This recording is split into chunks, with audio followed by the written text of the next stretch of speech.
Welcome back, folks, to another episode of MLM From Ruined to Refreshed. PJ here.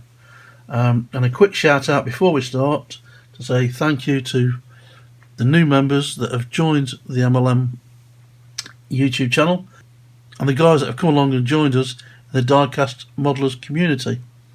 We're over 180 strong now in the Facebook group, with quite a number of builders and restorers getting together, shooting the breeze and doing nothing better than talking about the hobby that we love to do.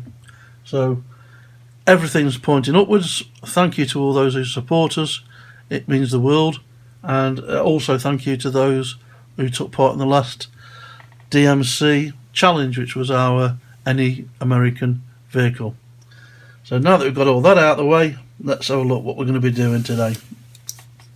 So I've picked this little Matchbox, and it is a number 25 series Ford Cortina, made in England by Leslie, and of course, as I say, it's a Matchbox. So let's get the tools out, let's get this stripped, let's get it taken apart. It looks like it needs quite a bit of TLC, and yeah, we'll see what we can do with this one. So I'll catch you in a few. Cheers.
So welcome back, folks, to the reveal of our Ford Cortina, and this is Matchbox series number 25. So what have we done with this one? Well, it's fairly simple, this one, to be honest. It's only one colour straight through. We haven't had to do anything to the base other than clean it up and give it a bit of a polish, and we've used a Ford Roman bronze top coat. It's got a bit of what appears to be gold fleck in it as well, so it's given it a more updated feel. It wasn't without its problems. I had to send off for a replacement windscreen and wait for that to come, and we've managed to be able to reuse the existing axles and just ping them over again, so it's back to where it was before we started, really, except with a more updated colour. So, as I say, a fairly simple one, this. Quite enjoyable. You can soon rattle through some of these smaller cars. And I've got quite a few lined up to do. So, hope you've enjoyed this. Hope you've enjoyed watching. As always, thanks for your support. And I'll catch you in the next one. Cheers.